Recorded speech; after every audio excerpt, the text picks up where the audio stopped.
जो कबीर विचारों के आधार पर होगा। इसका मतलब है कबीर ने जो संदेश दिया है, सद्गुरु ने जो पथ दर्शाया है, जो मनुष्य के कल्याण के लिए संदेश दिया है, वो क्या है और उस संदेश को हम अपने जीवन में कैसे आचरित करें, उनका संदेश हमारा जीवन का हिस्सा कैसे बने, इन सारी बातों की विस्तृत चर्चा होगी, हो रही है। क्योंकि सद्गुरु कबीर की एक विशेषता है, उन्होंने कोई देवी देवता को संबोधित करके, ईश्वर ब्रह्म परमात्मा को संबोधित करके उन्होंने कोई वाणी वचन नहीं कहे, मनुष्यों को संबोधित करते हैं। उनके संदेश मनुष्यों के लिए होता है। कहीं भी वो देवी देवताओं को मनाने के लिए विनय वंदना प्रार्थना नहीं करते हैं कि हे भगवान मुझ पर कृपा करो, मेरे दुख हरो, पाप हरो, ऐसे वो नहीं कहते हैं। बल्कि ऐसे करने वालों से तो साहब ने यह भी कहा है कि करू वहिया बल आपनी छाड़ बिरानी आस। आप में वो शक्ति है, आप उस शक्ति को लेकर के आए हैं, उस योग्यता के साथ आए हैं। जिन योग्यताओं का आप उपयोग करके मन चाहा जीवन जी सकते हैं और जीवन को उस ऊंचाई तक ले जा सकते हैं जिस ऊंचाई पर बुद्ध और महावीर पहुंचे थे, कबीर और नानक पहुंचे थे। क्योंकि जो शक्ति, जो योग्यता उन सब में थी, वही शक्ति और योग्यता लेकर के हम सब भी तो आए हैं। अंतर क्या हो गया है? उन्होंने अपनी योग्यताओं का उपयोग किया, शक्ति को सही दिशा में लगा करके जीवन का कल्याण किया। और हम सब क्या कर रहे हैं? उन्हीं शक्ति से अपने जीवन को बिगाड़ रहे हैं, जीवन को बर्बाद कर रहे हैं। हमें उस शक्ति का सही उपयोग करना है, बस ये समझ लेना है। इतनी सी बात है। यदि ये बात समझ में आ जाए तो हमारी दिशा बदल जाएगी, और जब दिशा बदल जाती है तो जीवन की दशा भी बदल जाती है। आप यहां से चलें तो पूर्णिया जाने का रास्ता अलग होगा, जोगबनी जाने का रास्ता अलग होगा। आप पर निर्भर करता है कि आप कहां जाएंगे। ऐसे ही एक सतपथ होता है, दूसरा कुपथ होता है। एक ऐसा रास्ता जिस पर चल करके आप सुख शांति और आनंद का अनुभव कर सकते हैं, और एक दूसरा रास्ता है जिसमें दुख है, अशांति है, पीड़ा है, संघर्ष है। एक ऐसा रास्ता भी है। और आप सब आसपास देखते होंगे बहुत लोग ऐसे रास्ते को अपनाए हुए हैं। और आश्चर्य बताऊं मैं, क्या हुआ, सूरत, जिस आश्रम में हम लोग रहते हैं, गुजरात का एक शहर है सूरत। सूरत, बड़ोदरा, अहमदाबाद, उधर मुंबई के लाइन पर है। तो मुंबई से करीब 250 किलोमीटर के आसपास, थोड़ा ज्यादा सूरत है, समुद्र के तट पर है। वहां एक भक्त कार्यक्रम में आए। उन्होंने कहा कि साहब मैं अभी गांव गया था और वो सौराष्ट्र में पड़ता है, भावनगर डिस्ट्रिक्ट है, भावनगर, वो भी समुद्र के तट पर है।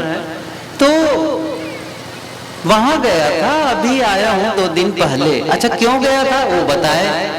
मेरे साले के लड़के का शरीर छूट गया, वो मर गए। अच्छा तो क्यों मर गए वही बताए। कहे कि उनको कैंसर हो गया था गले में, यहाँ पर उसके गाल में। उसको ऐसा डॉक्टर ने चीरा लगाया, फाड़ा, बहुत इलाज किया, ठीक नहीं हुए। अच्छा क्यों हो गया। उन्होंने कहा वो गुटखा बहुत खाते थे, गुटखा बहुत खाते थे और उसी गुटखा के ज्यादा खाने के नाते उसको कैंसर हो गया। ये बात तो हो गई। अब हुआ क्या, उन्हीं के परिवार में और भी जवान लोग हैं, युवा लोग, वे लोग भी गुटखा खाते हैं और देख रहे हैं कि एक आदमी इसी गुटखा के खाने से कैंसर हुआ, मर गए। उनके बच्चे भी बड़े नहीं है, छोटे ही हैं, एक दशा हो गई देख रहे हैं। और एक फिर भी उसी रास्ते पर जा रहे हैं। मैं क्या बताना चाह रहा हूं आपको, स्पष्ट है ना। एक रास्ता है कि जिससे आप आनंद का अनुभव कर सकते हैं और एक दूसरा रास्ता है जो कांटों वाला है और जिसमें दुख और पीड़ा का अनुभव होता है। देख रहे हैं ना एक आदमी कैसे दुख पा रहा है, कैसे उनको तकलीफ हो रही है। उस रास्ते पर नहीं चलना चाहिए। अब आप खुद ऐसा, जैसे कोई एक आदमी को बिच्छू ने डंक लगा दिया, मार दिया, बिच्छू ने डंक मार दिया। अब देखते रहे उसको तड़प हो रही है, तकलीफ हो रही है। अब आप क्या कहेंगे, नहीं मैं भी अनुभव करूंगा। क्या कह रहे हैं, मैं भी बिच्छू के डंक का अनुभव करूंगा। तो आप भी हाथ लगा लो। अभी कौन से बुद्धिमानी है। अरे देख तो रहे एक आदमी दुख भोग रहा है, तो क्या दुख वाला ही रास्ता जरूरी का जाना। और भी तो रास्ते हैं आपके पास, तो और भी रास्ते हैं, तो सही रास्ते चल पड़ो। साहब ने बात कही है कि राह विचारी क्या करे जो पंथिन चले विचार, आपन मार्ग छोड़ के फिरे उजार उजार। रास्ता है। अच्छा रास्ता में चलने वाले भी हैं और चल के दिखा भी चुके हैं।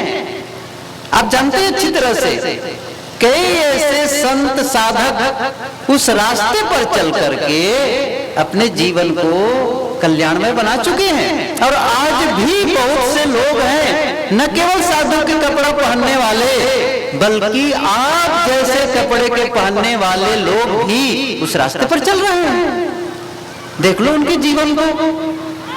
लेकिन नहीं, एक ऐसा रास्ता जो दुख देता है, तकलीफ देता है, अपमान, जिसमें तिरस्कार होता है, उसी रास्ते को अपना चले जा रहे हैं।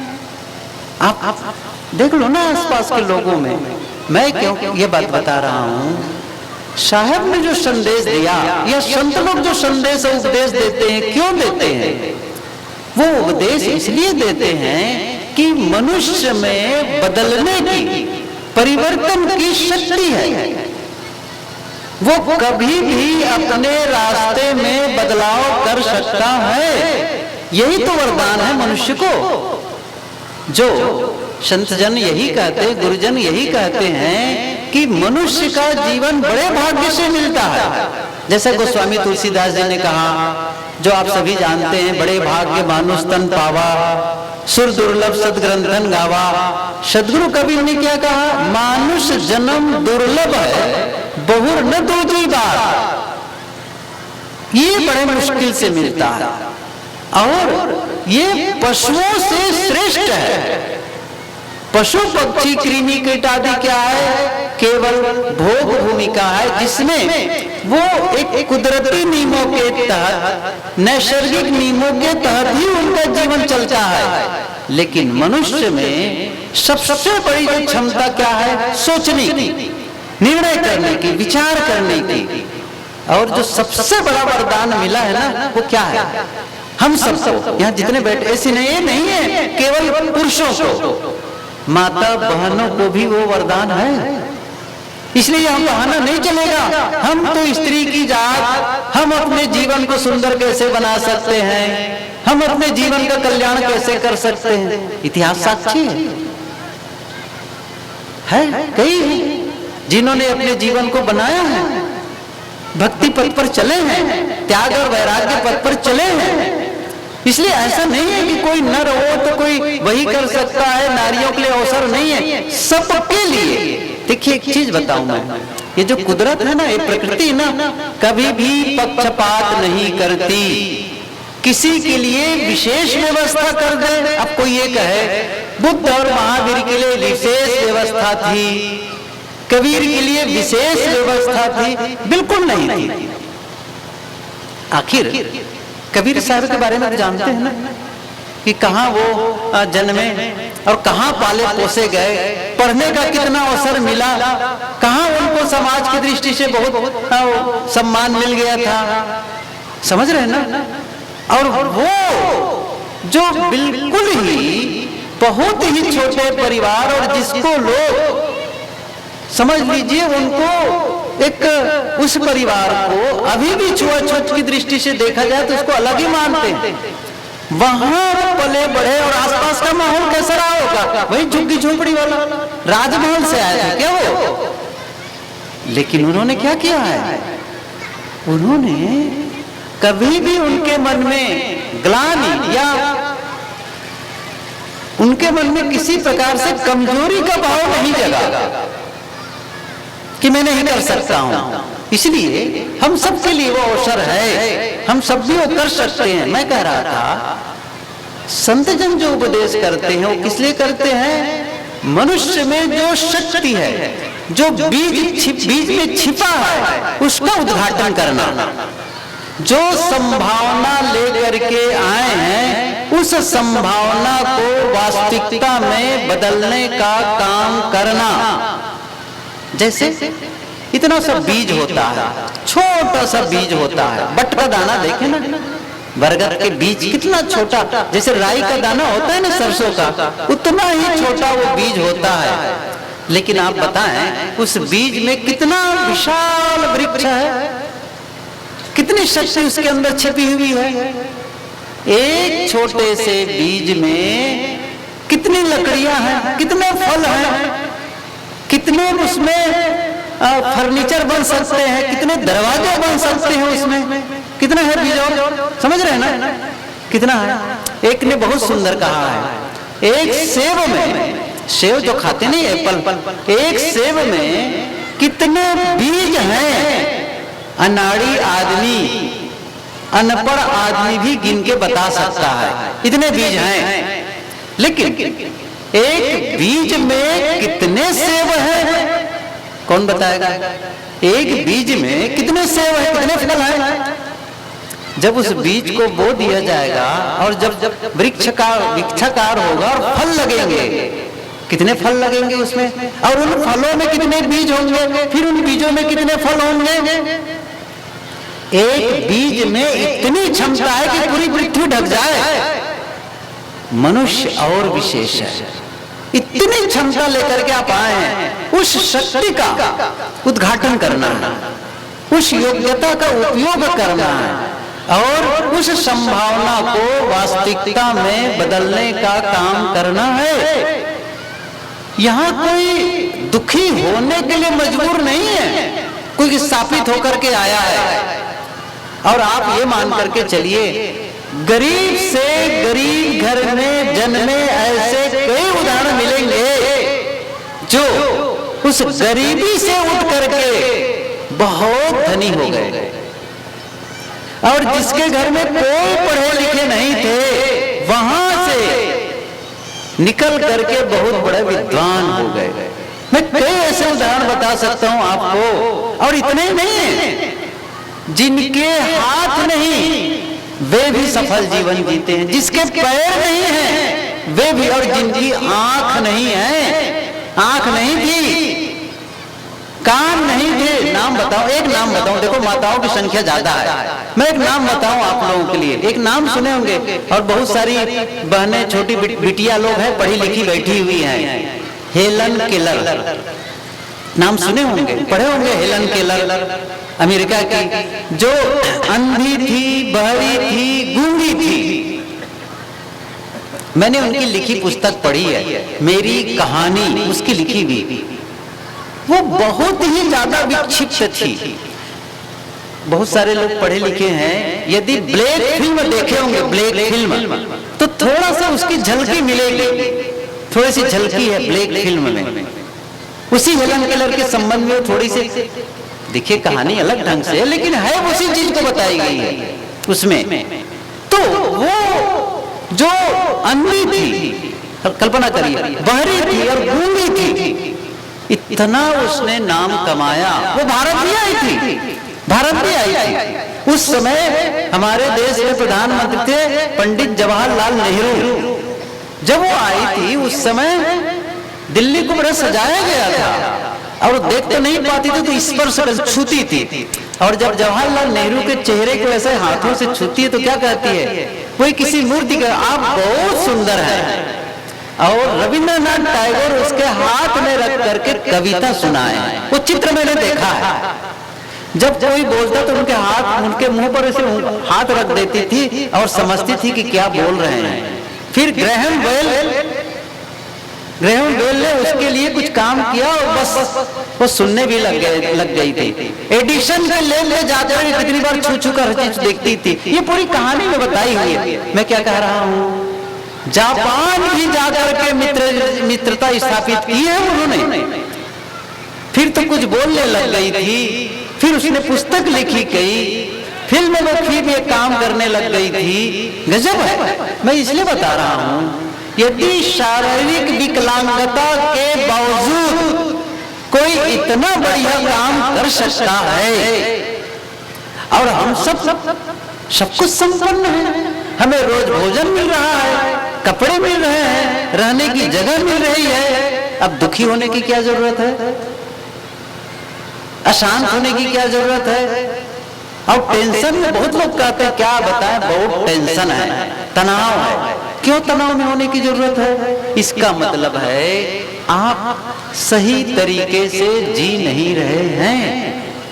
और इतना नहीं कि गरीब लोग, मैं सच बताऊं, जिनके पास इतनी संपत्ति है, आज से कमाना बंद कर दे तो कई पीढ़ी वैसे भी खाने लग जाए, खाने भर का है, लेकिन वो भी तनाव में, आपस में संघर्ष, पति पत्नी में संघर्ष, भाई भाई में संघर्ष, पिता पुत्र में संघर्ष। कैसा जीवन है ये? जबकि आप अच्छा जीवन जी सकते हैं, सुखी जीवन जी सकते हैं। ये आयोजन किस लिए है? इसी बात को बताने के लिए है। यहाँ पर किसी को इनाम बांटने के लिए आयोजन नहीं है, यहाँ किसी का सम्मान होना नहीं है। यहाँ पर एक ऐसा संदेश संतजन देंगे जिससे आपके भीतर से परिवर्तन आए, वैचारिक परिवर्तन आए, सोच आपकी बदले।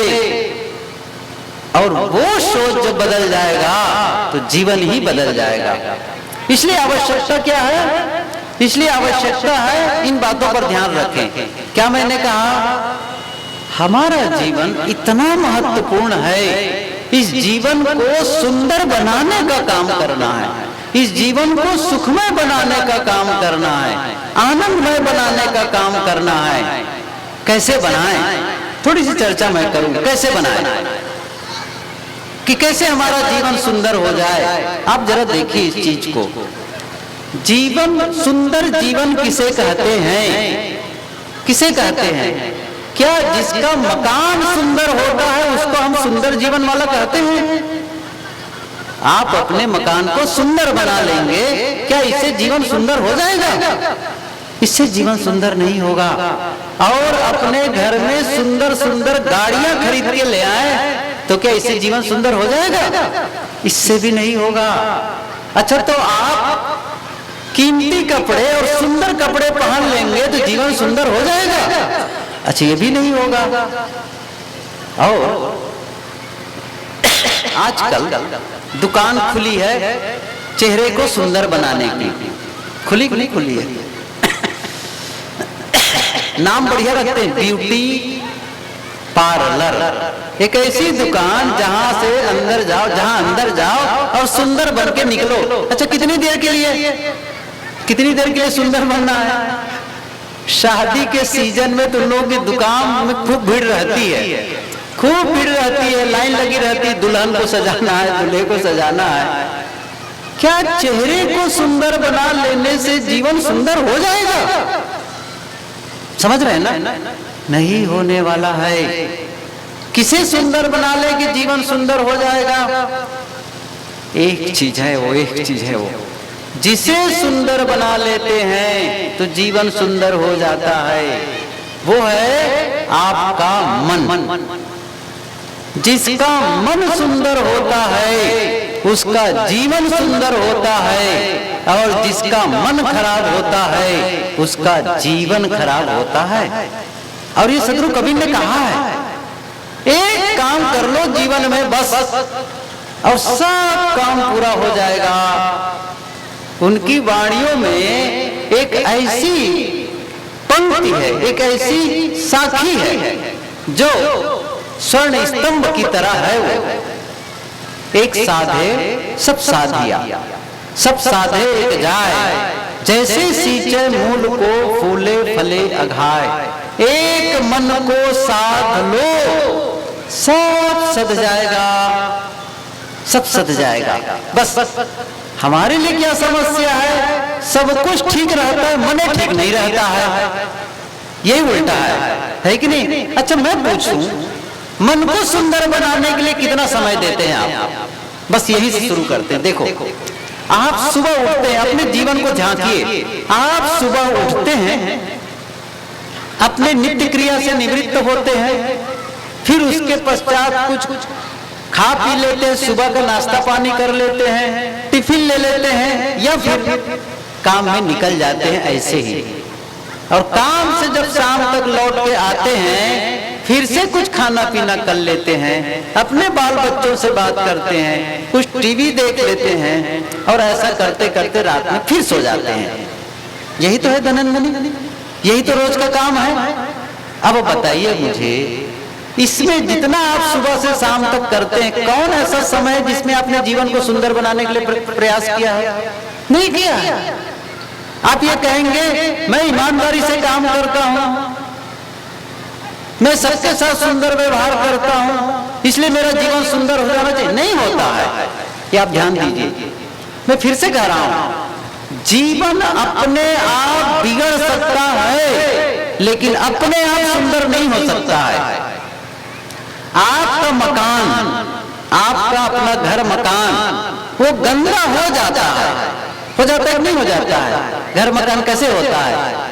खिड़की खुली होती है, दरवाजे खुले होते हैं, और उन्हीं खिड़की और दरवाजों से क्या होता है? धूल आ जाती है, कचरे आ जाते हैं, और मकान आपका सुबह आप उठ करके, खास करके माताओं को ध्यान में है, सुबह उठ करके झाड़ू लगाएंगे, पोछा लगाएंगे, दोपहर को लगता है फिर झाड़ू लगाओ, शाम होते होते लगता है फिर सफाई करो। कहां से आ गए?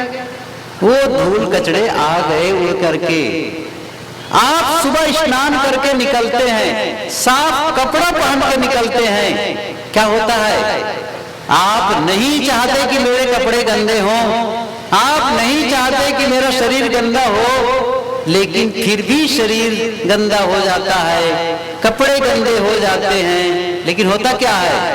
अपने आप गंदे हो गए, अपने आप साफ नहीं होते हैं, साफ करना पड़ता है, कपड़े को साफ करना पड़ता है, शरीर को साफ करना पड़ता है, मकान को साफ करना पड़ता है। ऐसे ही अपने अंतस को भी, अपने मन को भी साफ करना पड़ेगा। आप मकान की सफाई के लिए समय निकालते हैं, कपड़े की सफाई के लिए समय निकालते हैं, बर्तन की सफाई के लिए समय निकालते हैं, शरीर की सफाई के लिए समय, यहां तक कि गलियों की सफाई के लिए समय निकालते हैं। मन को साफ करने के लिए, चित्त को साफ करने के लिए कितना समय निकालते हैं? देखिए, मैं एक बात बताऊं, आप घर में मंदिर बनाए हो सकते हैं, या कहीं मंदिर में जाकर के कुछ दीप कर सकते हैं, लेकिन केवल बाह्य कर्म कांड के संपन्न कर देने मात्र से आपकी चित्त की शुद्धि नहीं होगी। चित्त की शुद्धि नहीं हो जाएगी कि आप चले गए और कुछ देर आप फूलमाला, कुछ फूल चढ़ा दिए किसी मूर्ति के सामने, कुछ भोग लगा दिए, अगरबत्ती जला दिए, कुछ आरती कर दिए, करते हैं, चलो ठीक करो, हुआ क्या? किस लिए करते हैं आप? मान लो आप लोग भगवान मानते हैं, देवी देवता बैठा के रखे हैं, किसी को मानते हैं, किसके लिए करते हैं काम? मैं पूछूं किसके लिए करते हैं? मान लो कुछ लोग बैठे होंगे भगवान राम के उपासक होंगे, राम की पूजा करते हैं, तो राम की पूजा करते तो राम का फायदा करते हैं, अपना फायदे के लिए करते हैं। अच्छा, कृष्ण की पूजा करते तो कृष्ण की फायदा करना चाहते हैं कि अपनी फायदा करना चाहते हैं? अच्छा, कहेंगे मैं कबीर के उपासक हूं, चलो ठीक है। कोई अगरबत्ती जलाएं क्या यहाँ पर? इसको हटा दो, ये थोड़ा सा धुआं कुछ।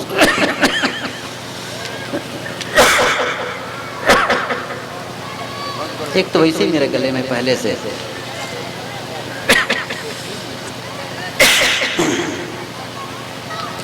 ठीक है, अलग कर दो। तो इससे आप कबीर को लाभ नहीं पहुंचा रहे हैं। पूजा करके किसका लाभ चाहते हैं? अपना लाभ। और अपने लाभ का क्या मतलब है?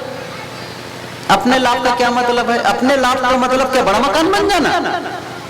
मकान का लाभ हो सकता है, आपका लाभ है चित्त की शुद्धि, अंतस की पवित्रता। जब आपका मन निर्मल हो जाए, वाणी में मिठास आ जाए, कर्मों में पवित्रता आ जाए, यही तो पूजा है।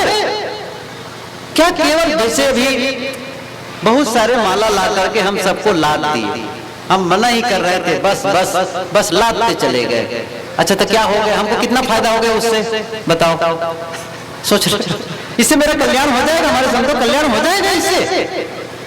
कुछ नहीं होगा इससे।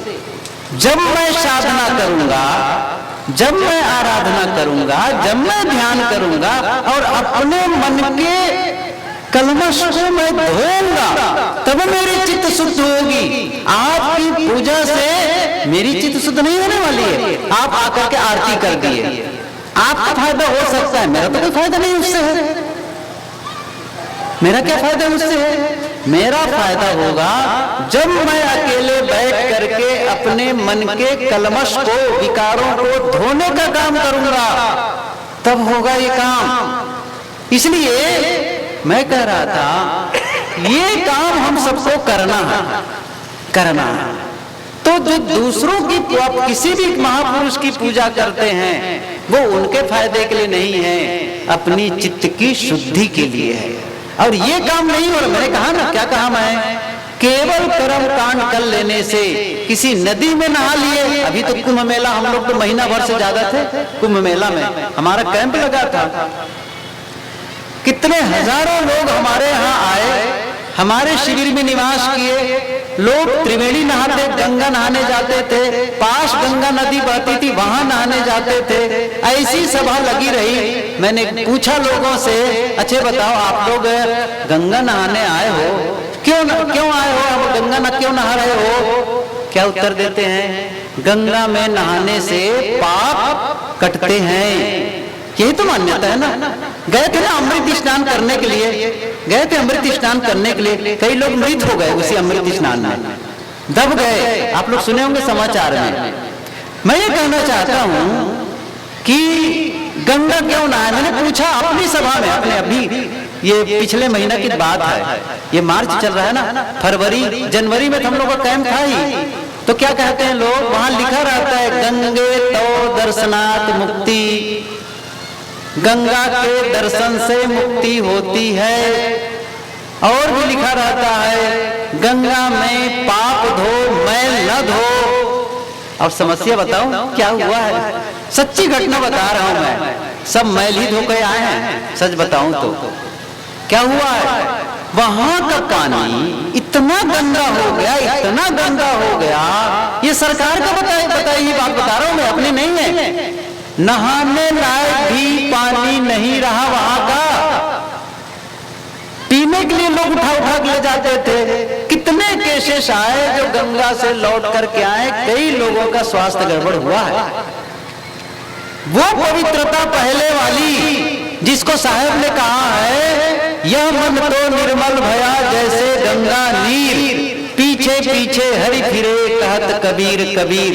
आज से 550 साल पहले की गंगा और आज की गंगा में अंतर लगता ही नहीं लगता है, समझ रहे हैं ना। और वहां जाकर के मुक्ति। फिर मैंने पूछा, गंगा में नहाने से पाप धुलता, चलो ठीक है, लेकिन एक प्रश्न मेरा है और आप लोगों से भी प्रश्न है, पाप तन में है कि मन में है? अब तो कुछ समझ में आ गया होगा। पाप तन में है कि मन में है? तन में है, मन में है। गंगा नहाने से तन की धुलाई होती कि मन की धुलाई होती है? देखो सब लोग मुस्कुरा रहे हैं, सबको पता चल गया है, कुछ तो है मामला। समझ रहे हैं ना? बाहर के पानी से कल्पना करो, गुरुदेव जी कहा करते थे, एक बक्सा हो आपके पास में जिसमें कपड़े रखे हो और ऊपर से बक्से को साबुन और पानी से खूब धो। अच्छा, कपड़ा साफ हो जाएगा? कपड़ा साफ हो जाएगा? इतनी सी बात तो समझ रहे हैं ना, कौन सा गणित लगाना है इसमें है? कौन सा? अच्छा, इतनी बात पर हमको विचार कर लें तो क्या हम नास्तिक हो जाएंगे? कुछ तो सोच समझ करके काम करो, किसी भी क्षेत्र में कदम बढ़ाओ। देखिए मैं बताता हूं, आप सोच समझ करके खेती करते हैं ना, सोच समझ करके आप घर का काम करते हैं, सोच समझ करके मकान बनाते हैं, गाड़ी खरीदने के पहले सोचते समझते हैं, बच्चों की शादी करने के पहले विचार करते हैं, सोचते हैं। जब धर्म के पथ पर चलते क्यों सोचते विचारते नहीं हैं? वहां भी तो सोचना विचारना चाहिए। और जो विचार नहीं करता है क्या होता है? सबको याद है, बिना विचारे जो करे सो पाछे, याद है कि नहीं है? याद तो ही है। सो पाछे और काम बिगाड़ो अपना, जग में होत हंसाए। समझ रहे हो ना कितना नुकसान होता है? मैं क्या कह रहा हूं, केवल बाहर से आप पूजा पाठ कर लेंगे, केवल कुछ नदियों में जाके स्नान कर लेंगे, तीर्थों में घूम लेंगे। मैं ऐसे सज्जन को देखा हूं जो 4 बार 4 धाम करके लौटे थे। मैं गुरुदेव जी के साथ उनके यहाँ गया था, उनकी उम्र लगभग 100 की रही होगी उस समय। अब उस समय आंख भी उसकी दिखाई नहीं देती। पहले मैं देखा तो उनको घोड़े पर चलते हुए, घोड़े की सवारी करता था वो, बढ़िया, बहुत ऊंचा घोड़ा था उनके घर और उस पर वो चला करता था। शुक्ल जी थे, 4 बार 4 धाम करके आए थे, लेकिन मरने के कुछ दिन पहले तक वो खैनी खाना नहीं छोड़े थे। मैं सच्ची घटना बता रहा हूं, खैनी खाना नहीं छोड़े थे। मैं क्या कह रहा हूं, जब आपकी जीवन की पवित्रता नहीं हो रही है, जीवन में निर्मलता नहीं आ रही है, तो आपके धर्म कर्म करने से क्या होगा? मेरा विषय यहाँ पर यह था, जीवन को सुंदर बनाने के लिए मैंने कहा, वो जीवन को सुंदर बनाने के लिए आप जिम्मेदार हैं। कोई दूसरा हो सकता है, आपका किसी नौकर को रख लो, किसी कर्मचारी को रख लो, आपके घर को साफ कर देगा, उनको पैसा दे दो, घर साफ कर देगा। कपड़े धोने के लिए आप रख लो, कपड़े धो देंगे, बर्तन के लिए रख दो, बर्तन धो लेंगे। लेकिन ये कहो मेरी चित्त की शुद्धि कर लो, उसके लिए मैं आपको पैसा दूंगा, हो सकता है आपके नाम से हरजाम कर दे, कीर्तन कर दे, लेकिन उससे आपकी चित्त शुद्धि होगी नहीं है। जैसे एक योगा टीचर हमारे, क्या नाम उनके, शंकरानंद जी योग कराते हैं ना, उनको अपने घर में बुला लो और ये कहो रोज आया करो, रोज 100 रुपये दूंगा, 1 घंटे आप योगा करो। आप रोज 1 घंटा योगा करोगे, मुझे स्वास्थ्य लाभ मिल जाएगा। क्या होगा? वो आएगा आपके घर, 1 घंटा योगा करेंगे और पैसा लेकर चले जाएंगे। आप इससे स्वास्थ्य लाभ हो जाएगा? नहीं होगा। ऐसे ही है आपका काम। आपको अपने भीतर को झांकना होगा, तभी काम बनेगा। अच्छा, ये कोई सस्ता सौदा से नहीं हो, सस्ता सौदा देने वाले हैं। सवाल क्या, मेरे यहाँ आ जाओ, ये माला जप लो, ये मंत्र जप लो, ये पाठ कर लो, बस सारा पाप कट जाएगा। होता नहीं है, होता नहीं है। ये होता किससे है? जब आप इस पर ध्यान देते हैं। बस इतना ही कर लो। आप वाणी को सही बना लो, कर्मों को सही बना लो और विचारों को सही बना लो। जब आप अपने शब्दों पर ध्यान देते हैं, वाणी की पवित्रता पर ध्यान देते हैं, मेरे मुंह से कटु शब्द ना निकले। क्या निर्णय लिया है? कभी सोचे हैं कभी इस विषय पर? मेरे मुंह से ऐसे शब्द क्यों निकल सकते हैं? मुझे मीठे शब्दों का प्रयोग करना है, धीरे बोलने की आदत डालनी है, कटुता मेरे मुंह से न निकले, ये ध्यान देना। साहब ने कहा है कि कबीर साहब ने हर विषय पर दर्जनों बातें कही है और हम लोगों को बचपने से याद है, लेकिन केवल याद है ना, और वो ज्ञान हमारे ओठ तक के है, जीवन भर का हिस्सा नहीं बन पाया है। और मैं जब उनकी साखी बोलूंगा सबको याद है। ऐसी वाणी बोलिए मन का आपा खोए। कितनी बड़ी बात है। औरन को शीतल करे आप ही शीतल होए। मधुर वचन है औषधि, कटुक वचन है तीर, श्रवण द्वार होए संचरे शालय सकल शरीर। क्या जो आदमी कटु बोल सकता है, क्या वो मीठा नहीं बोल सकता है? जो आदमी गाली निकाल सकता है मुंह से, क्या वो सही शब्द नहीं बोल सकता है? हिंदी का एक शब्दकोश है, ज्ञान मंडल लिमिटेड, वहां से काशी से एक पुस्तक प्रकाशित है, इतना बड़ा है बृहद हिंदी कोश। उसमें 1 लाख करीब 45,000 शब्द हैं। कुछ शब्द हैं जो गाली के हैं, कुछ शब्द। अब बताइए, उनमें से केवल वही शब्दों को बोलना जरूरी है क्या? और भी तो शब्द हैं। अब उसका चुनाव नहीं कर सकते। आप में तो चुनाव करने की स्वतंत्रता है। आप यह भी बोल सकते हैं, वह भी बोल सकते हैं, वैसा भी कर सकते हैं, वैसा भी कर सकते हैं। दोनों के रिजल्ट, जैसे मैंने कहा ना, जिस कहीं आप सड़क पर खड़े हो जाओ, सड़क पर, तो क्या होगा? सड़क के बाईं ओर भी जा सकते हैं, दाहिनी ओर भी जा सकते हैं, आप स्वतंत्र हैं। लेकिन जब दाहिनी ओर जाएंगे तो अलग जगह पहुंचेंगे, बाईं ओर जाएंगे तो अलग जगह पहुंचेंगे। ऐसे ही है, आपको बोलना ही है तो आप गलत तरीके से भी बोल सकते हैं, सही तरीके से भी बोल सकते हैं। ये है मार्गांतरीकरण।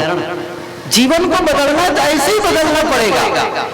जीवन को बदलना है, जीवन को बदलने के लिए आपको घर बदलने की जरूरत नहीं है, जीवन को बदलने के लिए आपको गांव बदलने की जरूरत नहीं है, जीवन को बदलने के लिए कपड़े बदलने की जरूरत नहीं है, और जीवन को बदलने के लिए पत्नी बदलने की भी जरूरत नहीं है, या पति बदलने की जरूरत नहीं है। जीवन को बदलने के लिए आपको अपने विचारों को बदलना है, शब्दों को बदलना है, कार्यों को बदलना है, और आपको स्वतंत्रता है चुनाव करने की। बस थोड़ी देर में मैं बंद करता हूं अपनी बातें। मैं आपको बताना चाहता हूं, आप लोग का ध्यान मेरी ओर है, थोड़ा सा देखो, मैं बता रहा हूं। ये हाथ सबके पास है, ये हाथ है हम लोग के पास में। इन हाथों से हम 2 ढंग से काम कर सकते हैं। कैसे बदलना है मैं बताना चाहता हूं। इन हाथों से मैं किसी के सामने जा करके हाथ जोड़ करके प्रणाम कर सकता हूं, अभिवादन कर सकता हूं, नमन कर सकता हूं, और किसी को कोई तकलीफ हो इन हाथों से मैं सेवा कर सकता हूं, और किसी को की जरूरत हो इन हाथों से मैं कुछ दे सकता हूं। ये एक तरीका है। दूसरा तरीका क्या है? इन्हीं हाथों से मैं किसी को थप्पड़ मार सकता हूं, किसी के सामान को छीन सकता हूं। समझ रहे हैं ना? थप्पड़ मारना या किसी को कुछ देना या अभिवादन करना, ये कौन निर्णय करता है? आप ही तो करते हैं, आप ही तो करते हैं। क्या होगा? थप्पड़ मारोगे तो अलग रिजल्ट आएगा, किसी के सामान को छीनोगे अलग रिजल्ट आएगा, और किसी को प्रणाम करोगे अलग रिजल्ट आएगा। आप स्वतंत्र हैं, आप क्या करना चाहते हैं? मैंने कहा था ना, रास्ते हैं, एक सुपथ, एक कुपथ। एक सही रास्ता है जहां चल के जीवन का आनंद ले सकते हैं, और एक रास्ता वह है जहां पर दुख का अनुभव होगा, अशांति का अनुभव, और न केवल आपको, आपके संपर्क में आने वाले सबको। और एक ऐसा रास्ता है जिसमें आप तो आनंदित होंगे ही, आपके संपर्क में आने वाले भी अच्छा महसूस करने लगते हैं।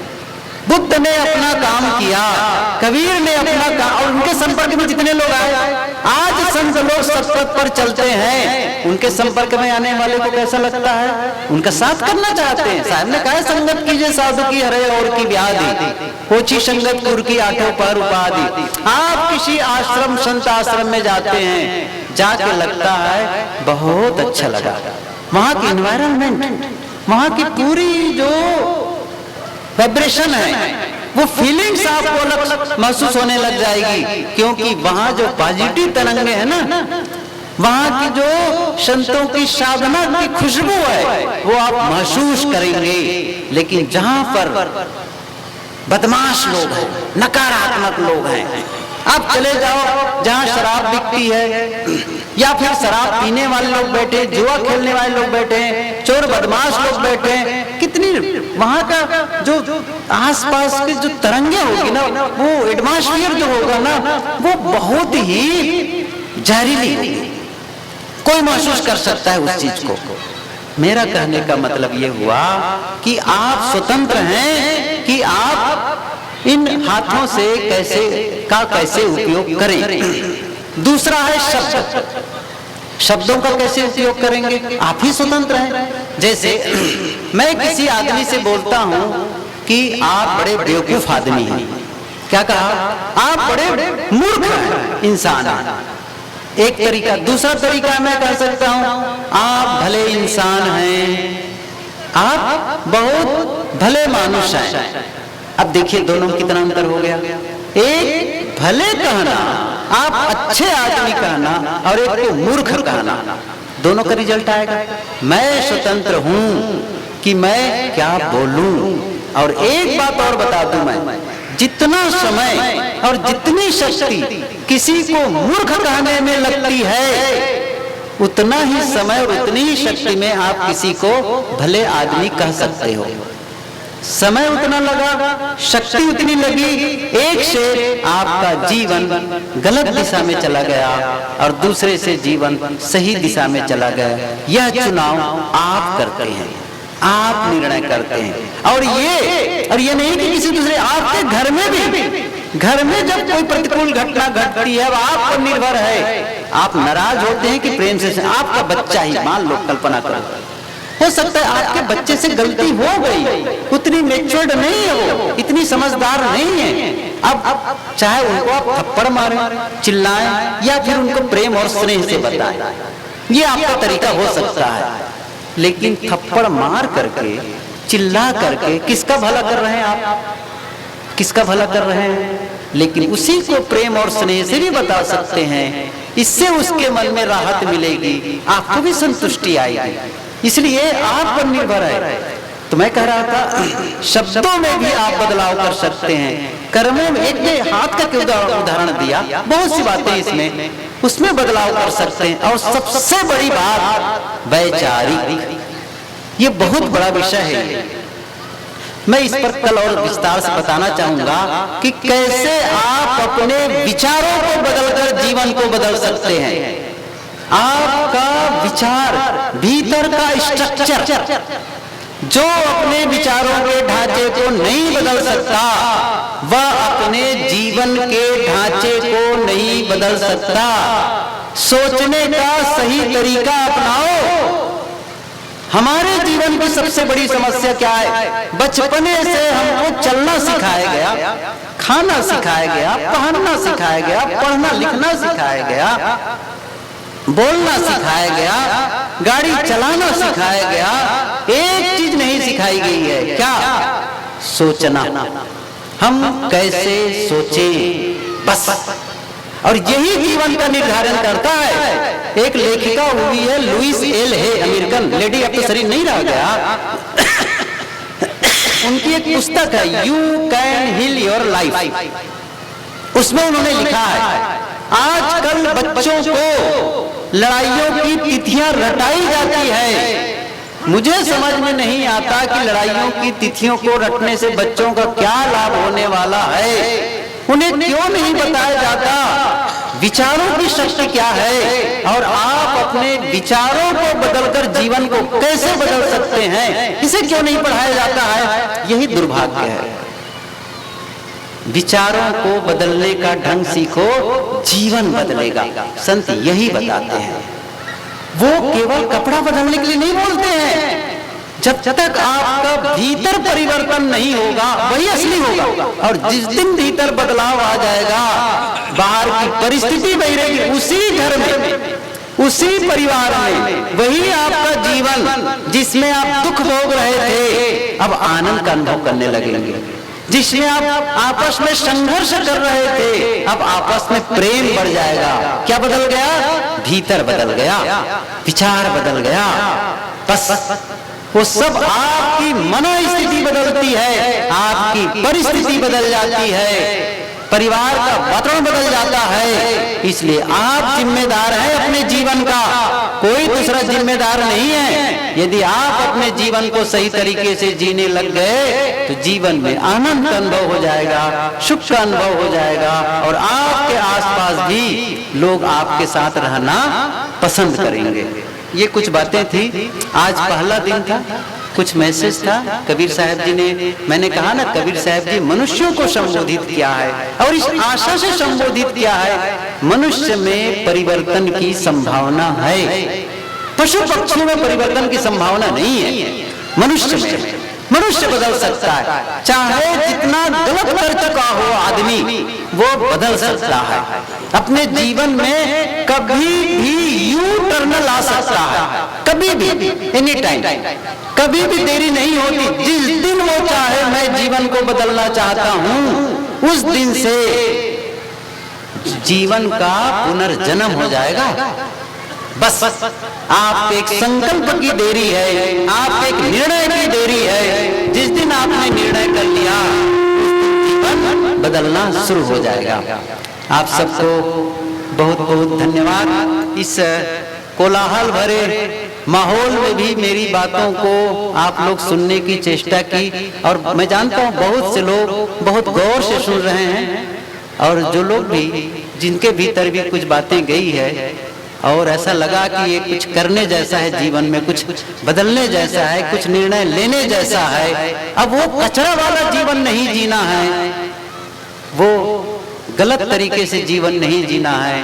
अब एक ऐसा जीवन जिसमें पवित्रता का अनुभव हो, निर्मलता का अनुभव हो, शांति का अनुभव हो, ये हमारी शक्ति के अंदर है, हमारी योग्यता में है, हम वैसा कर सकते हैं। आप सबको बहुत बहुत धन्यवाद। आप सबको साहेब बंदगी साहेब।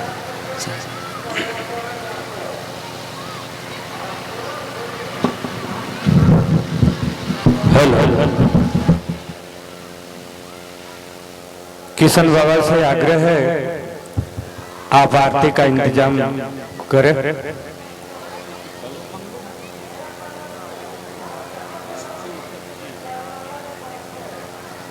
आरती लावे। हम लोग सभी गुरुदेव